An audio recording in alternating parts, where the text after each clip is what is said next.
Hi, everybody. I'm Michelle Liu Carriger. I'm not an architect. I think I'm here to model being not an architect in this conversation, and you'll hear more from me later.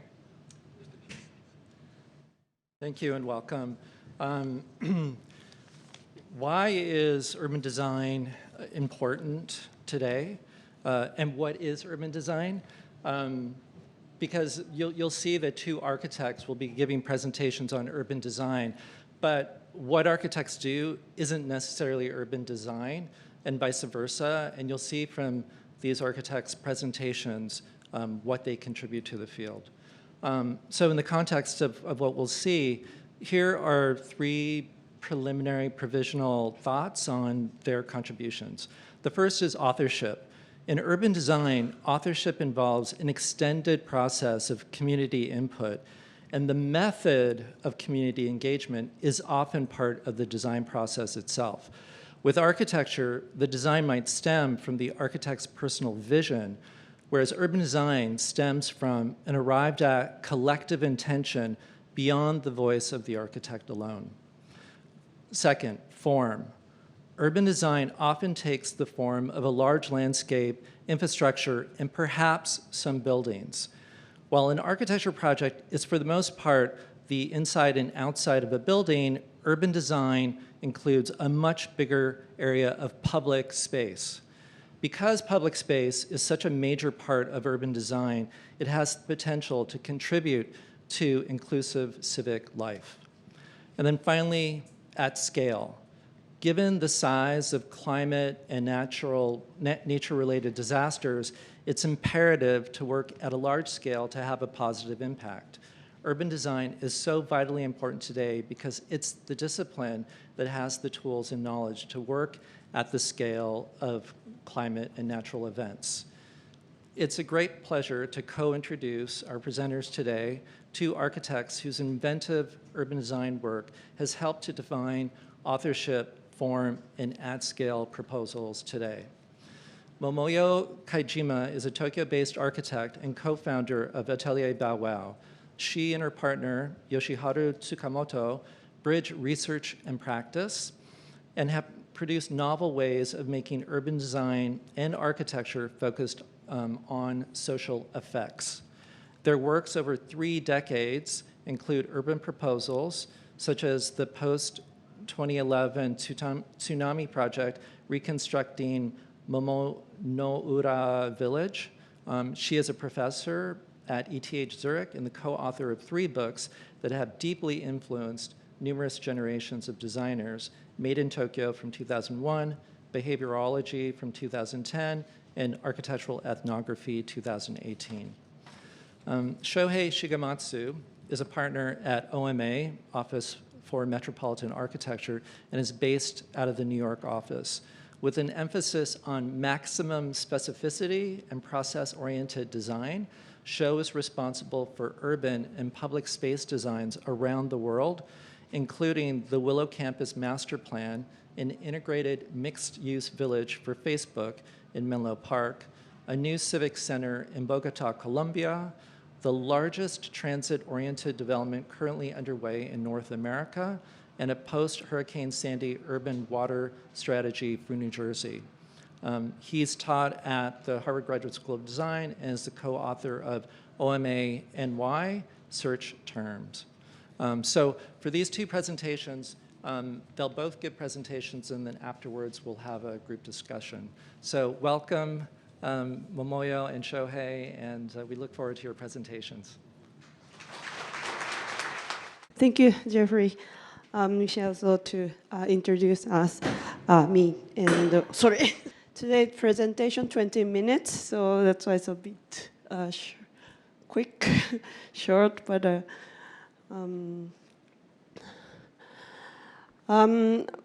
my attribute also to try to explain about the architecture behaviorology. So it means also how to behave architecture, but human and also people and also architecture itself. And then why we try to see this kind of things. The importance is I come from Tokyo, And then also the Tokyo is very, very big urban transformation in the last, 200 more than.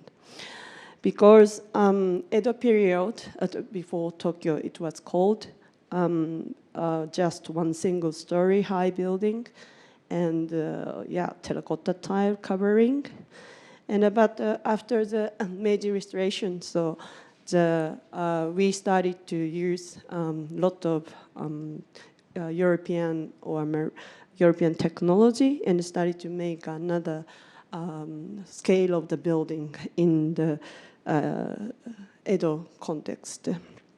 But today we also had an explanation of the Great Kanto earthquake, so 1923, was totally so damaged in the central part of Tokyo.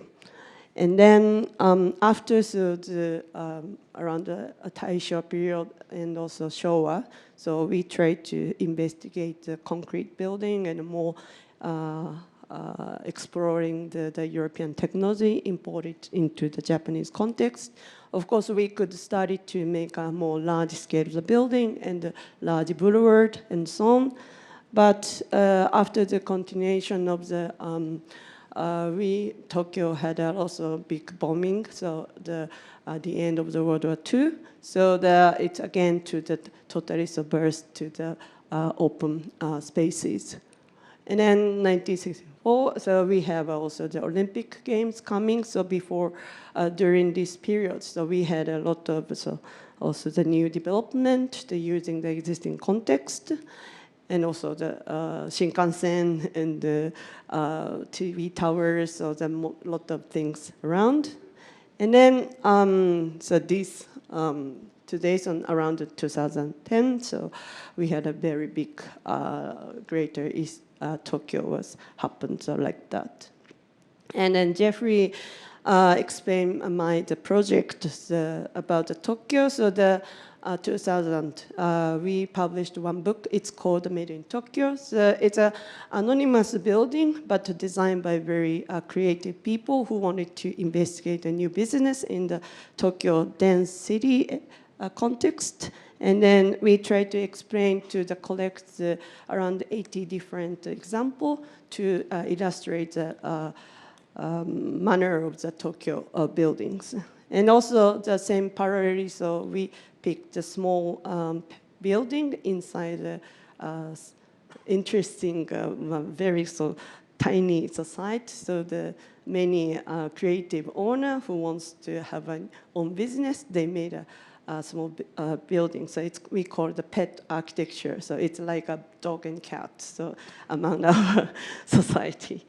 And also the Bauer had a lot of one single family project. So because we had a lot of good offer who wants to have our own creative life to collaborate with us. So, and then this book was also the collection by our collaboration with our client to several projects. So that's why we are very appreciate this individual creative partners and how we can develop and how we can create a new lifestyle by own obsession, but same time motivation and also emotion. And also the Tokyo phenomena of the urban context is coming from this kind of personal but individual experiment. And then also that we try to understand how it looks like. So, and always that is our intention of the diversity of Tokyo. And then so these things, so these things also through this kind of practice, so by Atelier Bauer, also the very important fundamental knowledge and skill in our architecture practice. And then when 2011, so we had a very big earthquake in Japan. So what we can do, that is also a very important question to us. And then this is the first images what we did in Ishinomaki, so Momonora village. So that time, so still electricity didn't come to the where we stay during the camping. So we could not bring the computer. Just we had a pen and the paper. So after the many interview with the fisherman village locally, so and then we just draw so by ourselves to what we heard and what we can collect at that moment. And then, so 1 year later, so we assembled these all images, and also the camp was occurred by different schools, laboratories together. So almost we were 100 people, and then also it's called the Arcade after the tsunami or after the earthquakes. So the Tohoku my university and also the many other Japanese university teacher and architects to create a platform for recovery. And then so after, so we tried to make some new proposal to the areas, and then so we tested several things. But unfortunately, so the area has a lot of lack of the labor and a lot of lack of the resources. So that's why so we could not propose exactly what we want. But maybe 2 years later, so the one fisherman, so leader, so the Mr. Koya, so he started to ask me to support his vision or dream. So because he wanted to have a newcomer in his fisherman village to create a next generation fisherman. And then we started to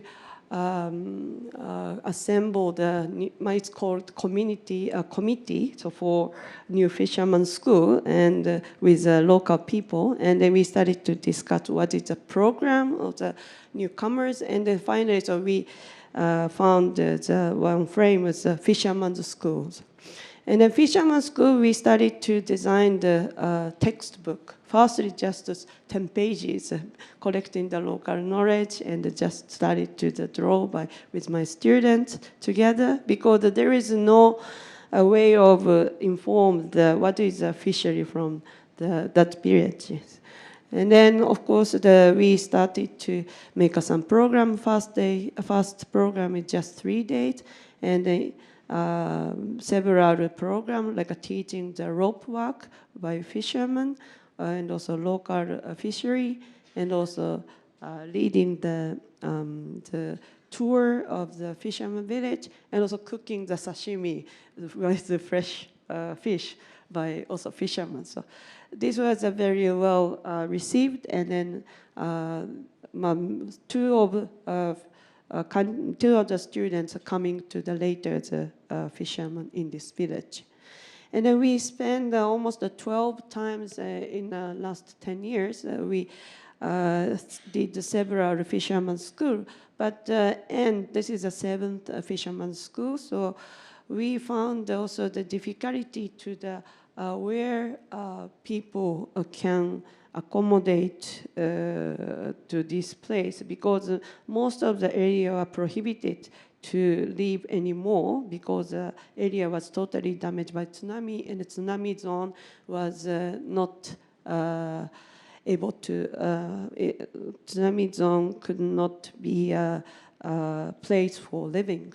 So that's why we try to find some new space for living and new space for business. And then this is a one fisherman's school project. We made a model, and to also understand where people can live and where people can use. And then finally, we found some of the foot of the mountain area, so can be also create a new space for business or living. And then after we take another program for fisherman's school, it means forest. Topic is forest. And then so we invite the forester to help us to how to cut the tree in the forest. and then also how to create the material and how to create a place for living. And then this place was also next planning for designing place for accommodation, for camping, or like learning space or small school for the fisherman's life. And then Atelier Bauer designed the main house. It's not so big, or around 100 square meter. And then also we invite the 4 young architects to design the cottage backside of the mountain. Finally, so 2 of the cottages were realized by them. My next time, so I also show another story. But yeah, the first story, so like this open forest, it's done by ourselves, or like inviting the forest union to support us together. And then also many parts were also supported by local volunteers. And we made also footpaths for the area by ourselves. And also some timber, it was coming from cut from the site, and we asked the local mill factory to thin the timber for 2 cottages. And then this material is open to the summer school, we call, so to invite the volunteer to make a building together with the local carpenter. And it was a very nice summer school, so around 20 people coming together, and also including the local carpenter, and then 2 architects group, 2 young architects also support for each project, to responsible to finish the project. And then this is a result what we did. So you see the sea front, and then also after the main house and the triangle 1 cottage, it done the dot architects. And then another triangle is made by Satokura architects. And this is a video for, maybe you can see the several surroundings. Area is originally was the vegetable field for the fishermen. It was also cultivated by the former fisherman generation. And then after the 1960s, area was planted by their cedar tree. It is and also political policy of Japanese government, which for the lack of the timber resources after World War II. And then we try to keep it because of this reason. The original land was very beautifully terraced by the local fishermen. So that's why we try to keep the original terrace as much as possible. And then some part of the retaining stone wall was damaged. So that's why we try to keep. And then also like there is one professor in Tokyo Tech. She is Sanada Junko.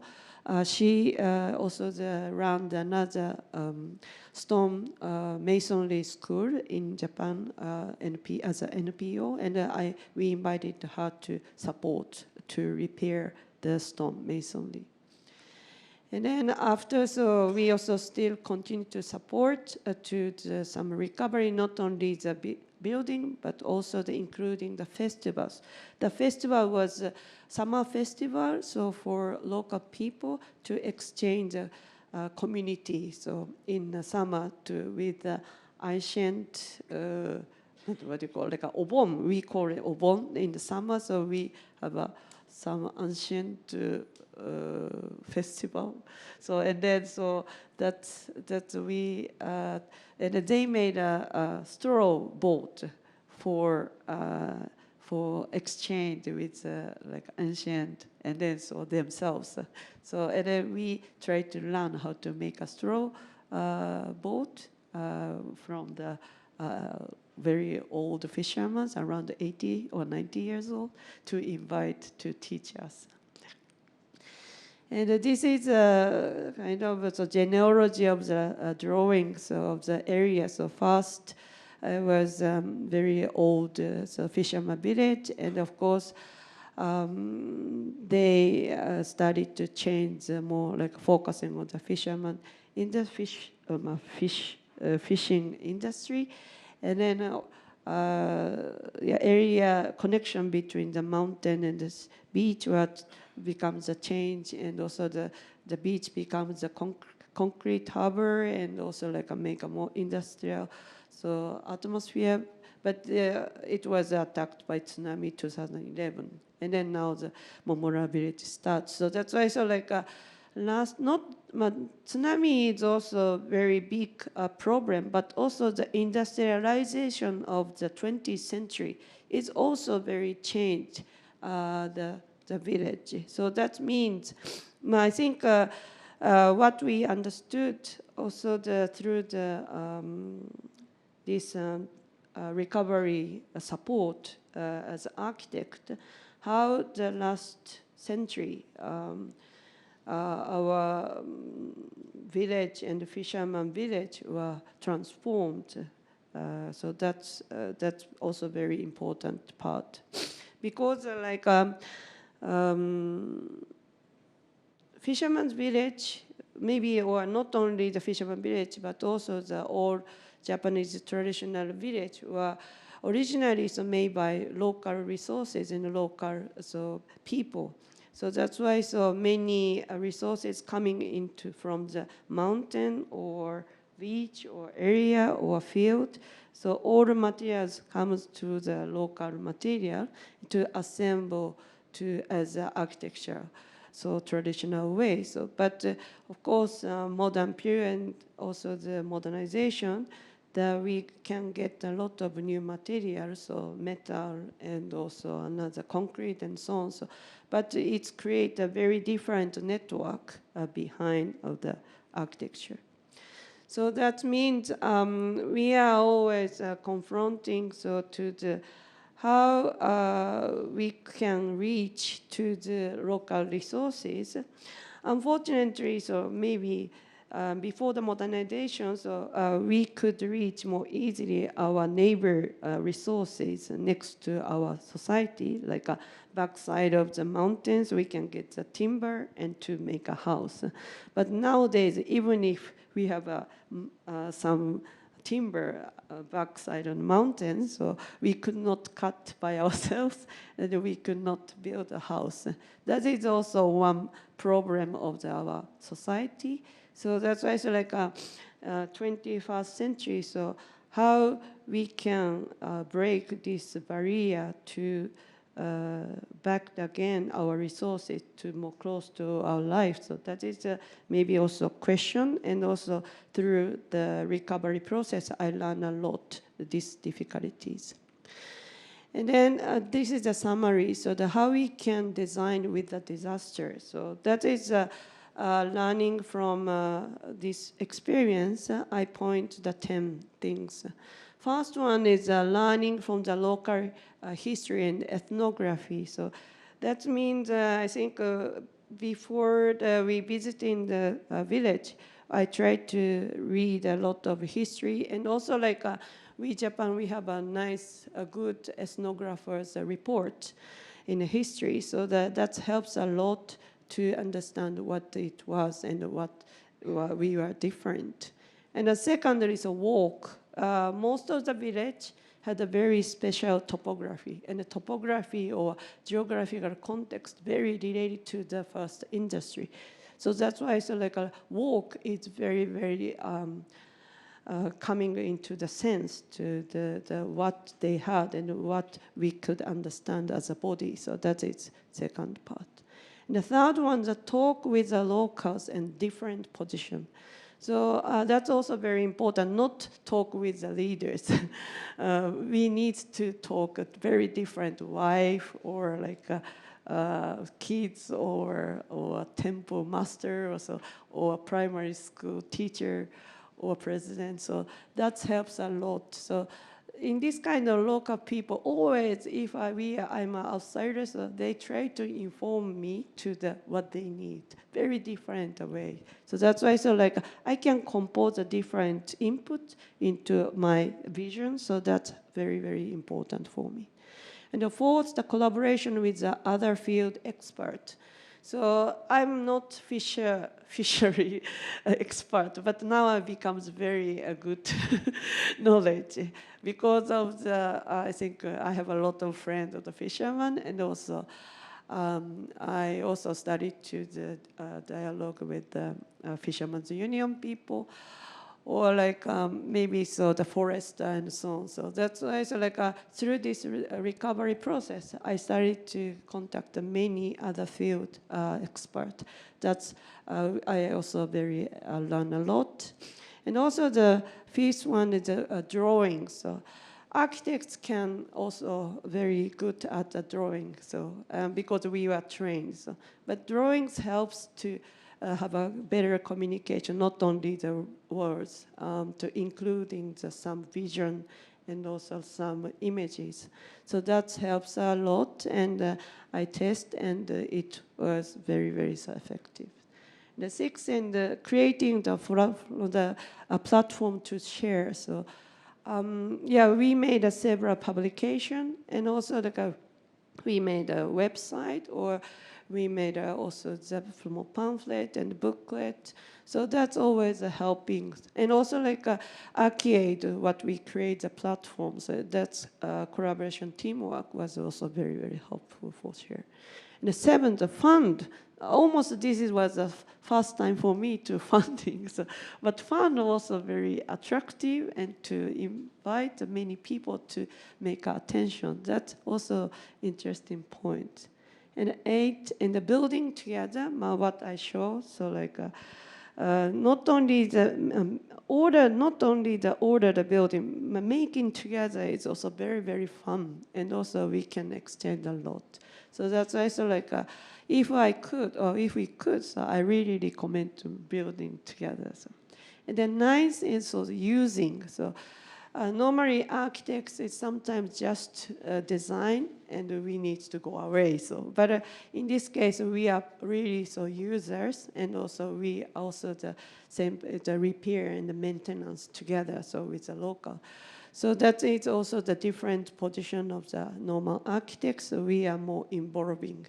So at the end, I also said one professor, so he's ecologist. So he also explained to what is the role as architects, the new state is insider, outsider, he explained. So that I'm very understandable, so what this word. And also the importance of the embodiment of the environment is also, I think, a key issue for thinking the 21st century model of our future society. Thank you very much.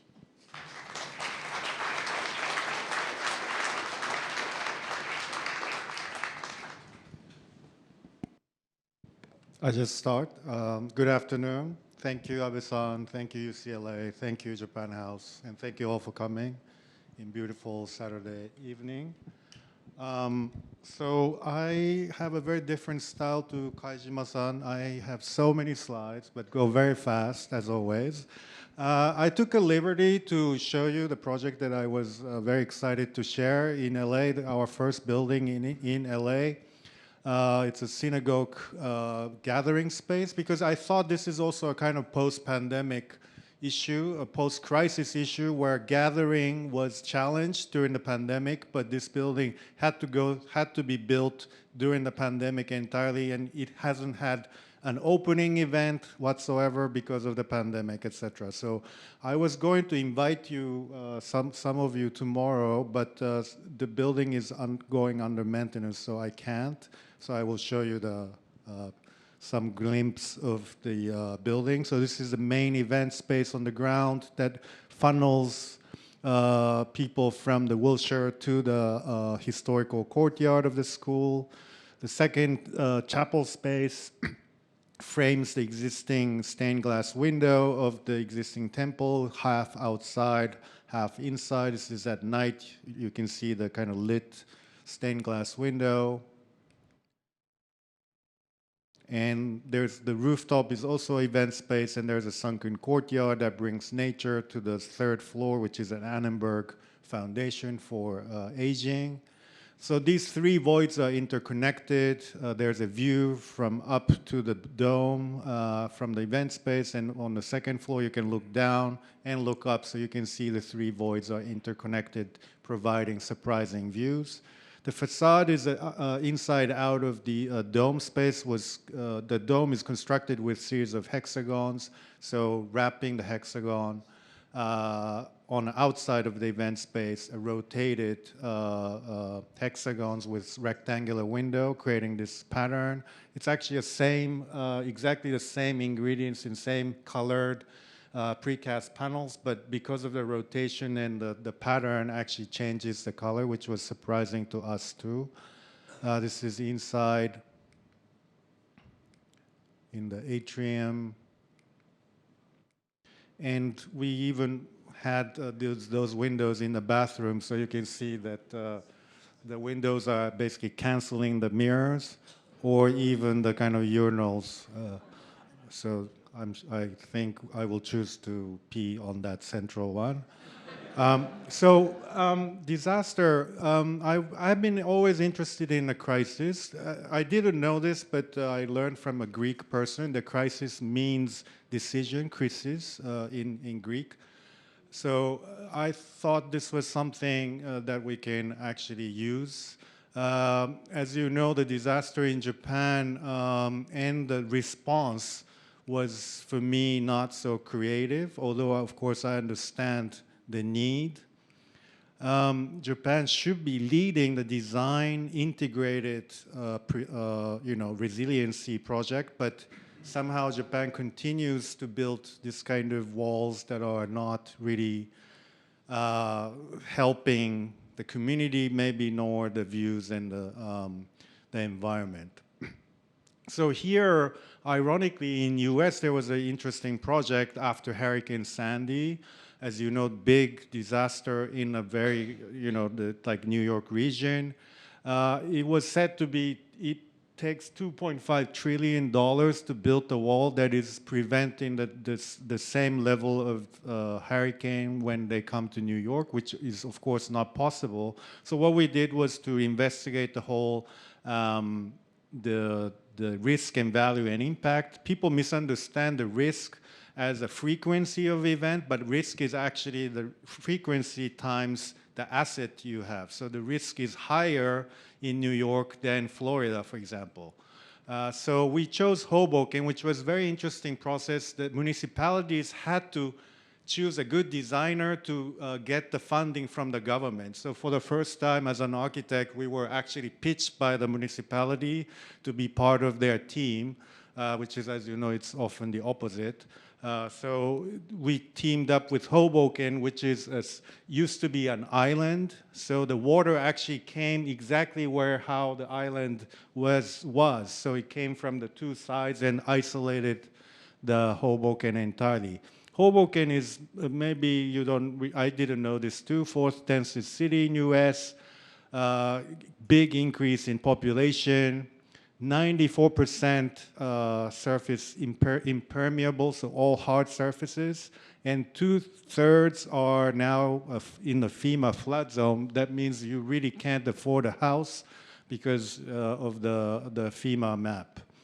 And 100% of the regional utility, like infrastructure, was built in the flood zone. So we thought it was a good case to test the resiliency project. So this is our strategy: resist, delay, store, and discharge. I don't go into it too much, but basically using resistance through the coastlines, creating more permeable space, creating more rooftop green, etc. So there are a series of things. But they're, designing through disaster, which was a theme here too, but I was a little bit taken off by people who are using the disaster as a means to actually create a grand vision. I don't name who it is, but I thought actually nowadays you can really look at the water movement by very precisely through the modeling as we saw in other presentations. And we discovered that actually you can really isolate the area that you need the wall. And the wall doesn't need to be that high like you saw in Japan. In this case, of course, tsunami is different. So what we did was to create a park that really uses a sports field to prevent, but also where you needed the wall, we basically integrated information, benches, planters, and alleyways, etc., and even the art wall. So this is something that is ongoing and it's under construction. I said this is a beautiful model, but somehow we won the competition and we got the funding, about $200 million. But now after there's an architecture and engineering firm that takes over. So there's also an issue. They say design-led, but in the end, like the big firms take over and we don't have any controls. So in Mexico, I did the bridge after the Hojutra disaster, the earthquake. The Hojutra has a river in the center, but river was flooded, but also all the bridges were demolished. So initially I was invited to do a small residential intervention, but I decided to do a bridge because I thought the city was divided in half, and I thought actually building a bridge could create an interesting idea about the public space and connecting the two sides, but also a public space that embraces the river. We didn't have any budget, so we had to use an existing beam, like industrial beam like this. And there was a budget for $1 million to create two small plazas in either side of the bridge and a bike lane and pedestrian for 100 meters. We negotiated to actually use that beam and not have any public plaza to actually extend 50 more meters and integrate the public plaza entirely to the bridge. So this is the bridge that is an extension of a street, and it's double-decker because we're using the I-beam as basically the existing I-beam as the structure. So only thing we did was to design the holes working with a structural engineer. So it has a different sizes, so you can sit or you can use it as a table, or sometimes you can go to the other side, or sometimes you have a stair to go up to the upper deck. So you have different behaviors throughout the bridge, and upper deck is also above the flood zone in the future. So actually, this bridge works when the next flood happens. The street extension was like this, but this owner complained, so we had to, of course, deal with it, and we had to bend. And this was the final product.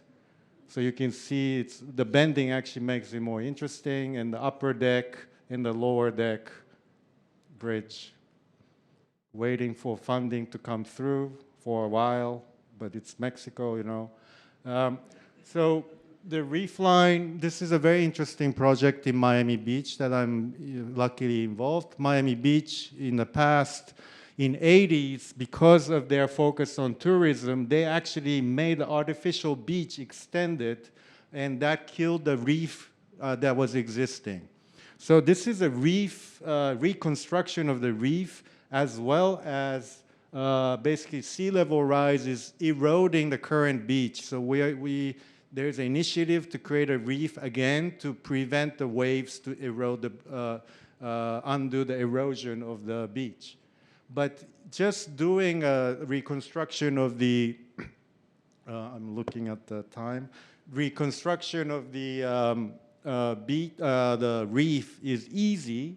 But some entrepreneurs in Miami Beach thought there could be a more interesting way, which is to basically embed the art, sculpture into the ocean, and then let the reef reconstruct itself over the art. So you can actually, it's a underwater sculpture park as well as a reef construction project. So this is a first project by Leandro Enrich, the Argentinian artist, very ironic installation called Car Traffic Jam. under the water. So as if, it's like a kind of post-Earth kind of installation, but the reef will grow over it. So it's a kind of convergence of tourism, environmental protection, art. So it's kind of a very interesting project that could only happen in Miami, I think, at the moment.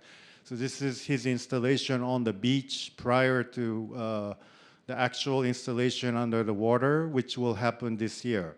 So now I'm a master planner of choosing artists, but working with environmentalists and also City of Miami Beach and Knights Foundation, etc. A lot of different specialists doing the master plan, but also creating a barrier. These kind of tetrapods are easy to, ready-made ones are often used to create a barrier. You have to still prevent the waves to swipe the underwater sculpture. So we had to also design the protective barrier. So we came up with this kind of thing where you actually see through from every angle, like soloist sculpture, or we call it topiary, like a French garden, because it will be covered in coral reef in the future. So these are the barriers that we designed. We also designed a spiral one that I'm always fascinated by the sea creatures that could be really like a bird wire like installation, or it could be a mess and still could work as a barrier. And we had to also design a sculpture. So I designed one. This is basically a single unit of spiral stair. Under the water, the gravity, when the gravity is less, of course, the stair becomes obsolete. So I was interested in actually testing how the stair will become redefined under the water. Of course, it's everyone's dream as an architect, to design something like Piranesian or this kind of slightly illusional moment. So this is an arena, so using this single unit of spiral stair that again mimics a little bit of the sea creatures. And we discovered that there are a lot of underwater activities nowadays, but like Leandro's car, you can never be immersed under the coral, so I thought it's actually better to create a space underneath. So this is like an arena where maybe someone can have a wedding in the end. So this was the NFT. Nowadays, everything is turned into NFT to actually make more money. So this is the NFT we launched at the last Art Basel.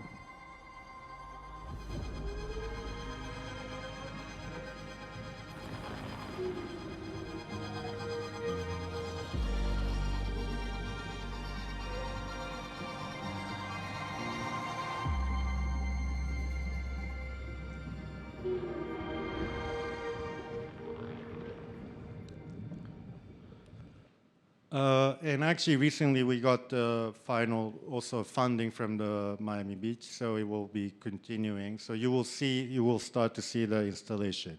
So finally, I have 5 more minutes.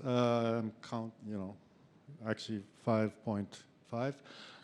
But then I would like to show the future, because this group was called like Future. So I have been investigating the potential of food production at GSD for like 4 years, a while back. But I always thought that in our generation, we have to show our own vision for the kind of future city.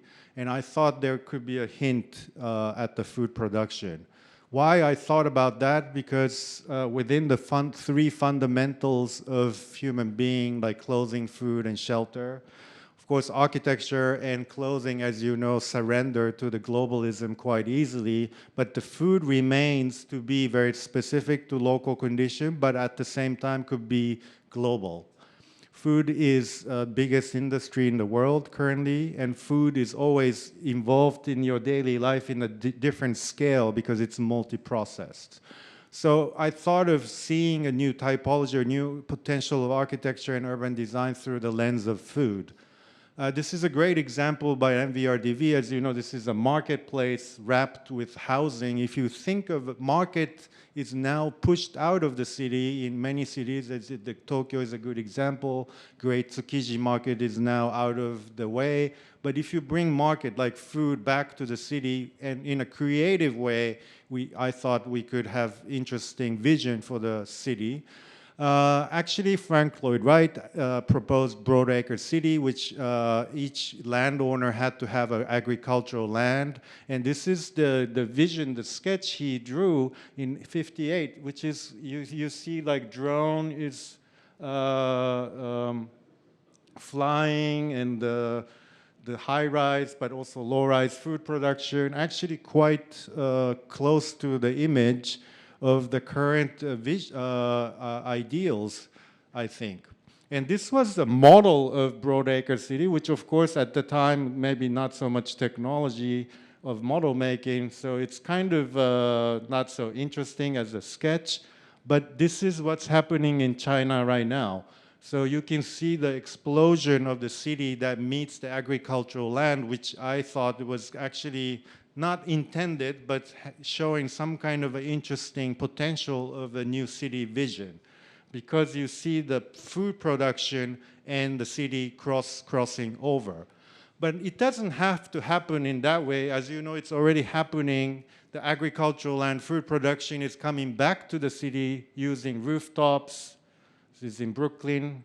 This is a kind of a joke, not a joke, but a student project that using the cemetery as a food production. Of course, it's a bit ironic, and you don't want to eat probably out of this farm, but still. The super farm is a city entirely dedicated to produce food for Singapore's population that is planned in China. And as you know, these kind of industrial farming within is happening, and now there are so many projects that are trying to integrate housing and urban districts to food production and sustainability, which I think this is also in Thailand. It's built already. This is a university that has these kind of vertical, not vertical, but farming. So you have irrigation and also sustainability measures, and actually students are harvesting. And it's actually quite an interesting model. And nowadays, high-rises are also, of course, a domain for food production. This is Stefano Boeri, of course, known as a kind of green person nowadays. I know him very well, just making fun of him. But this is now even making a food production in the tower, as if just the green is not enough. So this is also high-rises. I actually like the image that the high-rises are made for efficiency and commercial reasons, but now it's made for food production, and actually human beings are going back to the lower land. Lastly, the food is also related to mobility. This is the first McDonald's store, which is related to car and car hopping. Of course, as you know, the supermarket is also related to invention of the car, where you can actually store 1 week worth of groceries into the trunk. So you needed actually a larger footprint store. That is the origin of the supermarket. We used to drive to the food, but now, you know, like this, I love this building. It's in LA, right? And I think, but now, as you know, the food comes to you. The total supply chain, the movement of food is actually changing quite radically, as you know, like the drones. And this is, again, a student project, but it's also like, I don't know what he's delivering. But like even IKEA trying to make this kind of food production and the mobility combined. So what we are doing is this kind of food-oriented community buildings in US, in Louisville, Kentucky, where there's a food desert, where fresh food is not appreciated by the community there. So creating not just a food production space, but community garden, University of Kentucky, shared aggregation facility, and the market spaces. We're trying to make the form related to food, but of course sometimes it's a bit tough. Anyway, so this was the vision for the future, and thank you for listening. Okay, thank you so much for these presentations, and also to our first three speakers. This has been such an exciting afternoon, and I have a lot on my mind now.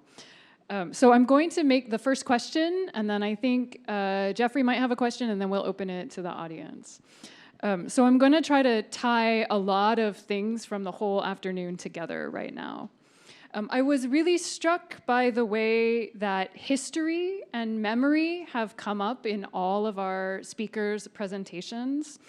Memories that might not just be in people, but also in the lands and in the buildings, and local knowledge. And so it's been nice to end with this second event, which is more hopeful and more thinking about proactive projects, right? Designing the Future was the title of this session.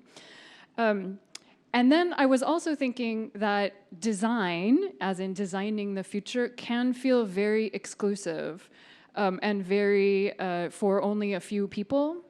And so I think we see some of it in the presentations that you both made here, but I wanted to ask you more about your thoughts on increasing accessibility or the spread of preparing for disaster or designing for a more resilient future, or scale, as Jeffrey noted in his introduction.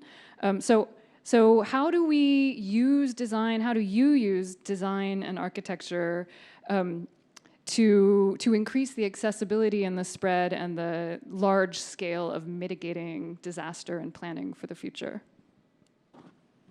So thank you very much for questions. Yeah, I think I saw also after the 2011. So the first visit, I was very shocked.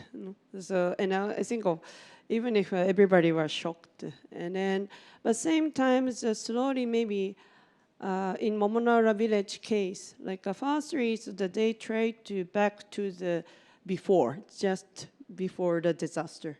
So, but unfortunately, so the land is very, very difficult, and also they are very aged. So the many of the originally they have around 80 families, 80 household, but finally so they decide to come back just 10 something like. It's quite decreasing the population, and then that's why so maybe in November, so almost. Not 1 year later, but November, so they decide to shift their idea not to back to before. Okay, they should go beyond or another vision. So that's we found. I saw them to mindset and change the shift. So that was a very also I was very. Shocked, but at the same time, I also encouraged. And then after, so how we can change, how we can go beyond. So that is, I think, a very good motivation for everybody, and also for me too. So that's why, so of course, I try to also see something back in history, but same time, it's also we try to find the future. But also, I explained to especially a 20th century. Somehow, so industrialization, and I feel they found also some problem in that moment, even if before disaster. So they found also too much industrialization, fishery, and too much a bit pollution and so on. So that's why so my a good friendship local leader. Now he is 93 years old. He know very well so what they had before industrialization. So that's why so he leading us to more what they had before, more better way, and then how we go to better way. So that's I think also the very strong engine to finding the better a direction for all things. So well maybe this is also a good chance for thinking different way. So, and then disasters sometimes helps them and also them us to the question. So to finding the better position, reset the future. Yes. You mean accessibility, as in for the community to be involved, or access the result, or access the process, or? I guess all of it. I was actually I'm thinking especially about scale, right? How do we make these advances and new ideas available to the largest number of people and the people who can best benefit?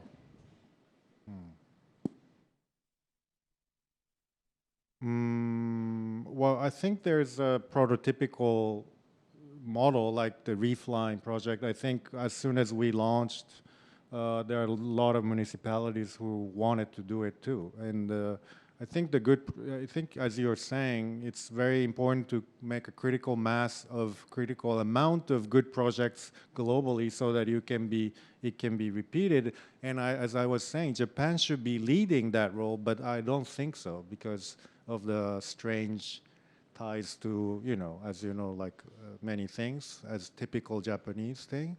But I really hope that Japan could deploy a successful model from somewhere and then actually be smart about, immediate prevention, but also like a slightly longer vision, a grand vision, or longer timeline vision. Thank you so much for both of your presentations. They're really wonderful, and it's so amazing to see the evolution of both of your works. I had no idea that Hoboken came to you to do it.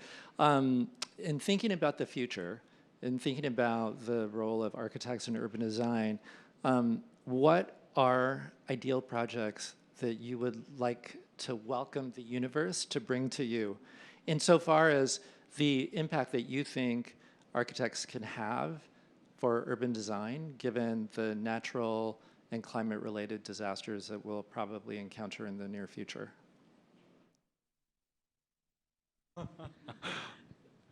What's yours? I don't have one, but I just want to do a swimming pool. That's all I want to do. No, I mean, I think what's so interesting is that oftentimes architects are every time, except for Hoboken, that we're tasked with creating something unique that is beneficial to a community based on the specific constraints of the project. However, through the experiences that you both have had working at a large scale, there must have been learnings of things where what the architect can do could be leveraged through ideal projects, that there might be a project that would enable a rapid evolution of thinking about how to address climate change or how to address a looming natural disaster. I think, of course, Japan has an earthquake and typhoon and a lot of disasters directly from the nature.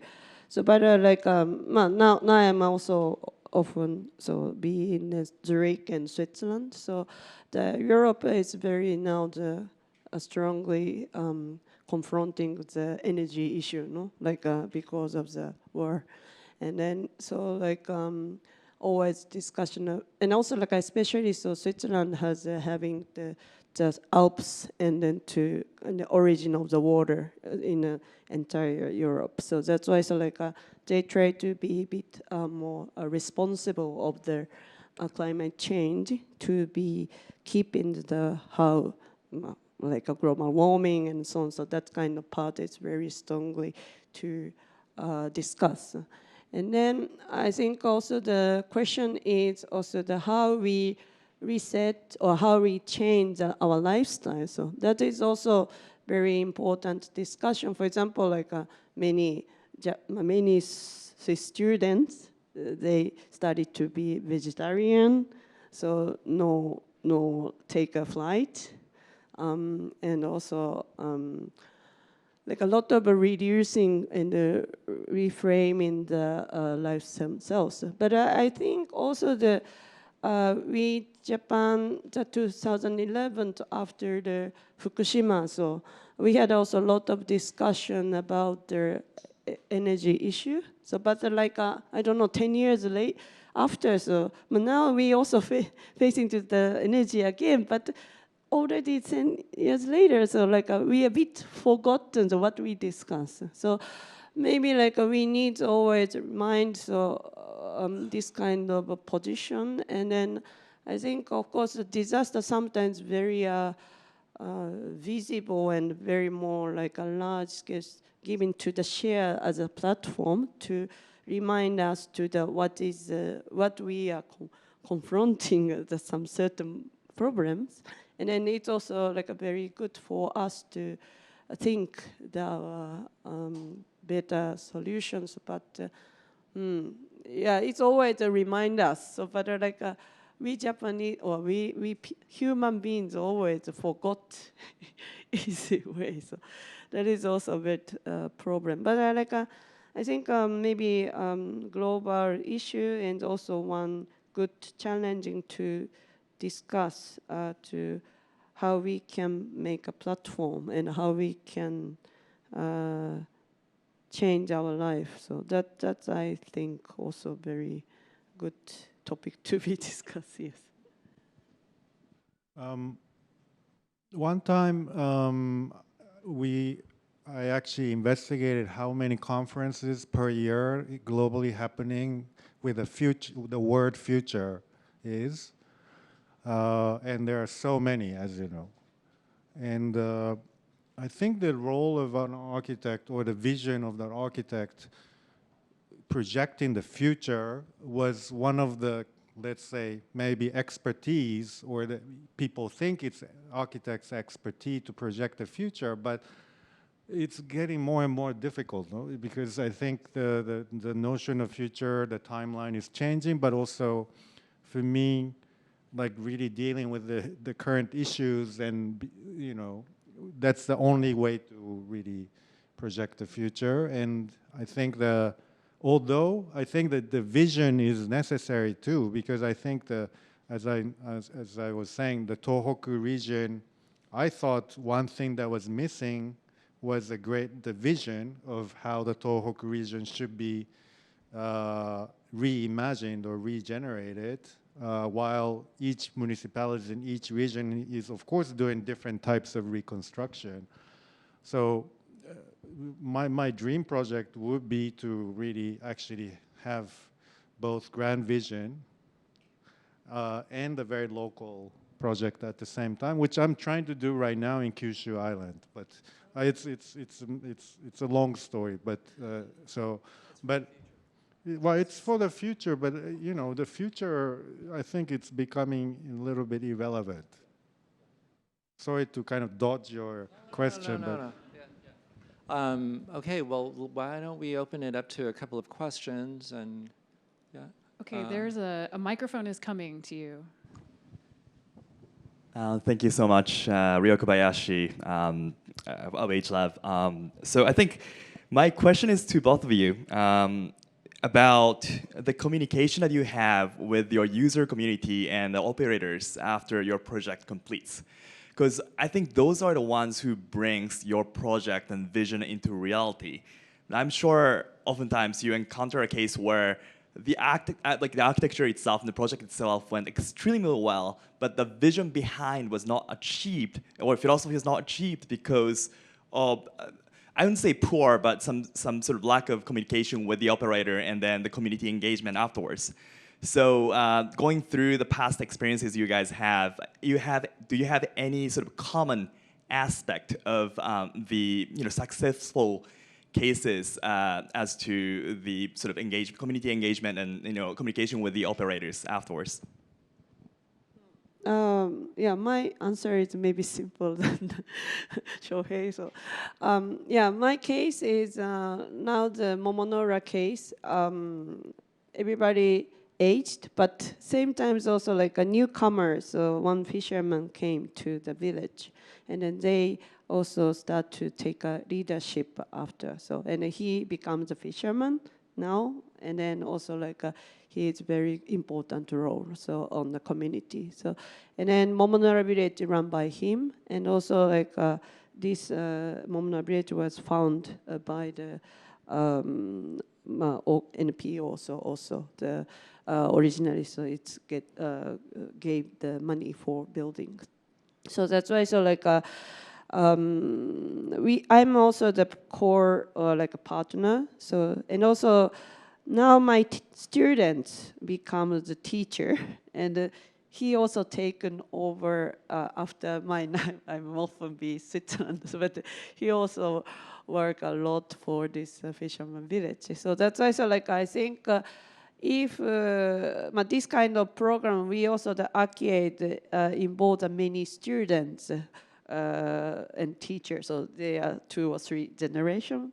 So that's why this kind of program, if you can guide several generations together, so always helping each other to a different position, and maybe it takes have a chance to the long term.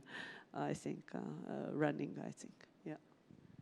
I think in my case, the strong initiative lead to this kind of projects, and those initiatives are actually strong enough to secure at least a good operational vision too. And I don't think that these kind of project emerges out of a top-down system. I think it's more of a people's initiative, and I think in Momoyo's case in Japan it's actually much easier. And speaking of disaster, that actually creates more unity and initiative in the moment of disaster, which is, of course, I'm not celebrating the disaster, but that's the kind of solidarity aspect of post-crisis where it creates a strong initiative for time being. But of course, I don't know how long. But I think that the projects are actually becoming more and more initiated through those, convergence of different minds, like art, finance, community engagement. So I'm optimistic, but of course there are bad cases and good cases. Other questions? We had another one right here. Yeah.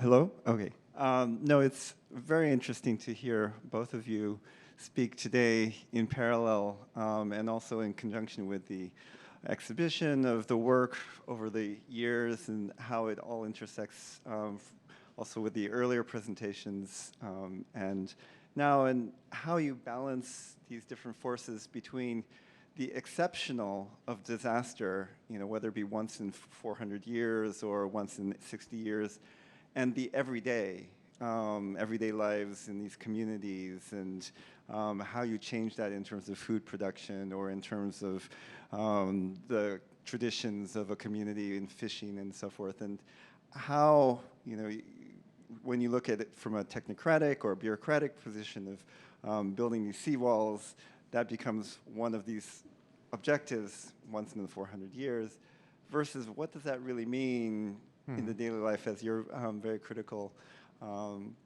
Shigematsu, in this. And so how you balance that in these different audiences as well in addressing the technocrats, bureaucrats, versus the community, in arguing for this balance between the exceptional versus the everyday, and how you can design in this vision but keep this balance between that.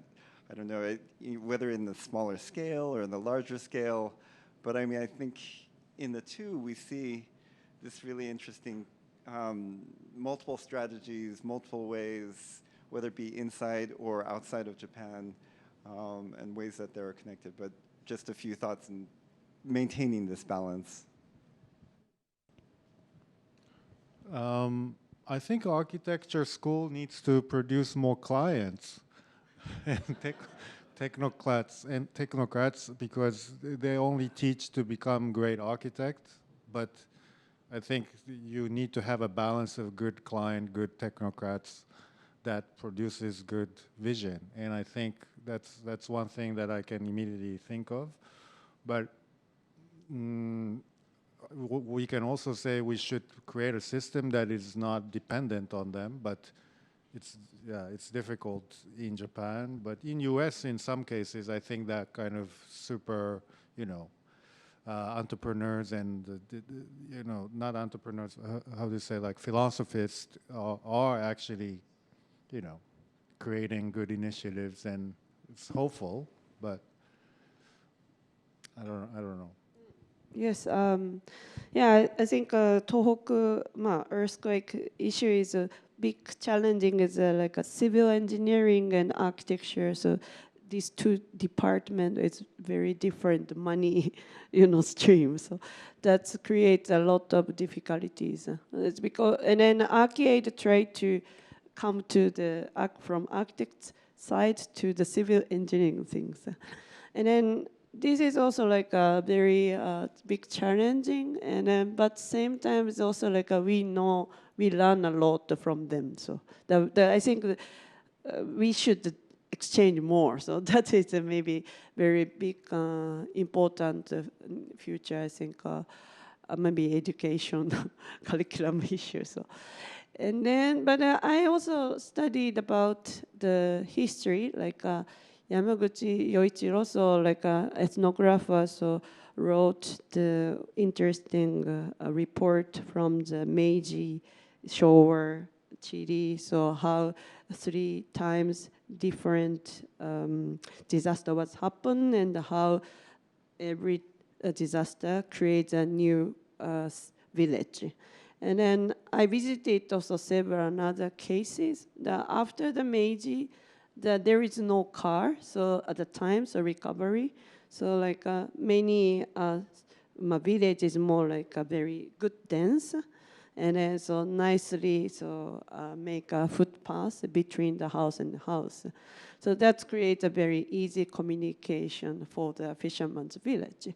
But I think 2011, so everybody access by truck, small truck.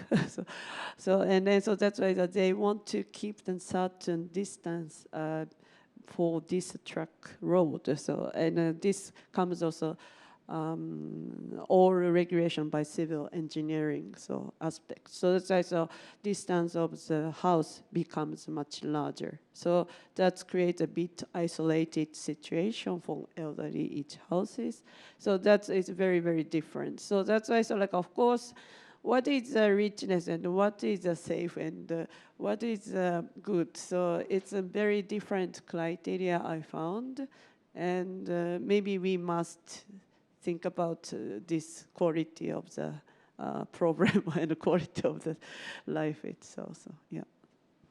Okay, we've gone a few minutes over, so I think it's time for us to thank our speakers, and then I'm going to call up Seiji Lippet, a professor at UCLA, who's going to give us our closing remarks. Thank you all so much. Please thank our speakers. As Michelle said, I'm Seiji Lippet. I'm the Associate Director of the Terasaki Center for Japanese Studies and also a professor of Japanese literature and culture at UCLA. I have the honor and privilege, but also the impossible task of providing some concluding remarks to this wonderful event. I will keep them brief as we are running a little bit over time. I say it's an impossible task because these talks were so sort of filled with information. I learned so much from them. I feel like each one of the presentations, we could have spent the entire time sort of talking about them. But I hope that this is the beginning or a continuation of a conversation and collaboration that will explore these issues. I want to thank all of the participants, and I also want to thank our co-hosts and collaborators at the Japan House for having us here today. This symposium, but also the ongoing exhibit, has required a lot of work and effort and planning. And we are, the Japan House staff and its director, President Dr. Yuko Kaifu, has done such excellent work. I also want to thank the staff of the Terasaki Center, Marty and Christian and Noel, who have done so much work as well. This is the Terasaki Center's Global Japan Forum, which is an annual event. It's our biggest event of the year that we do usually in May, but this year we're doing it earlier in January. It began about 11 years ago in 2012, not long after Hitoshi became director of the Terasaki Center and I became the associate director. And the idea behind this forum was to create a space for dialogue and exchange of ideas centered around Japan, but that would cross various boundaries. For example, we wanted to bridge the divide between different academic disciplines, but also between the world of academia and the general public, and also to bridge the gap between different national cultures as well. And I think it's hard to think of a more fitting example of the vision for this forum than today's event. We had a collaboration and a gathering of leading architects, scholars, researchers, all discussing a very pressing, one of the most pressing topics in contemporary life. The first global forum that we had, as I said, took place in 2012. It was about a year after the disaster of March 11th. And we have always felt the impact of that cataclysmic event on each of the events that we've done since then. The first year, we welcomed Senator Daniel Inouye, and actually what he was talking about was the cooperation and collaboration between the Japan and the US in the aftermath of the Tohoku disaster. March 11th, needless to say, has had a decisive impact on Japanese culture and Japanese society, but its impact has also been felt worldwide. And it is sort of provided an example of the way in which issues facing Japan are so interconnected and intertwined with things that are going on around the world. As a specialist in literature and culture, I've been listening to today's presentations with great sort of interest. The concern and the theme of disaster has been very prominent in Japanese culture. One might talk about the imagination of disaster that has been a core theme in Japanese literature since antiquity. There is one of the key aesthetic concepts in Japanese culture is an aesthetic of impermanence or sort of transitoriness, which is based on the conflict of sort of being attracted and drawn to the material and sensuous world, but also being aware that it is transitory, it is fleeting, it is not going to last. And certainly in the modern period, as you saw in Kaijima-san's slides about the transformations of Tokyo, the experience of periodic destruction and renewal has been one of the core experiences of modern Japanese culture and modern Japanese society. The city of Tokyo, as she mentioned, has undergone periods of at least 4 significant moments of destruction and reconstruction, from revolution, war, natural disaster, and economic development. And so this consciousness of living with disaster has been something that's been very important, a very important part of Japanese culture. I would say, especially in the post-war period, that image that we saw of the Tokyo flattened and nothing but ruin left behind has been sort of indelibly ingrained into the consciousness of people in Japan. It haunts the hypermodern culture, the hypermodern city that was built in the years after the war. But I also feel like now we are living in a moment where that is not an exceptional experience by any means. Certainly living here in California, it seems like the experience of disaster and the anticipation of the next disaster has become such a frequent and all-pervasive concern that the kinds of things that I have been sort of studying in terms of Japanese cultural history are an everyday part of contemporary life here in California and elsewhere. And I really felt today that the kinds of things that the panelists are talking about are really relevant to all of us in so many aspects of our daily lives. In thinking about the imagination of disaster, there are basically two different temporalities. One is the retrospective gaze towards the past. Disaster is always something that has already happened, something that happened in the past and that you have to overcome as best as you can. But there's also a future temporality of disaster, the looking forward and the anticipation of a disaster that might come in the future.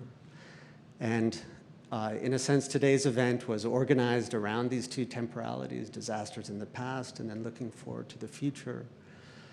But I think the presentations also showed that these two temporalities are inextricably intertwined, that you can't really face the future and anticipate the future without an understanding about the past. Another thing that I found really useful is that there are so many different kinds of knowledge that are involved in this thinking about disaster and designing with disaster. Of course, there's scientific knowledge that's very important, but also folk knowledge, the knowledge of people living outside the world of science and engineering. And I think the panelists really presented a great example of the necessity of collaboration and bringing together so many different forms of knowledge in dealing with this question. And finally, I was left with a sense of optimism and hope. As Shigematsu-san said at the end of his presentation, there is a kind of community that is formed in the aftermath of crisis, in the aftermath of disaster, kind of solidarity. And disaster is not only the destruction of things, it's also the formation and reformulation of new forms of community. And I think that the panelists were able to show us a way to participate in that formation of community. So thank you again for such wonderful presentations, and thank you all for coming out today.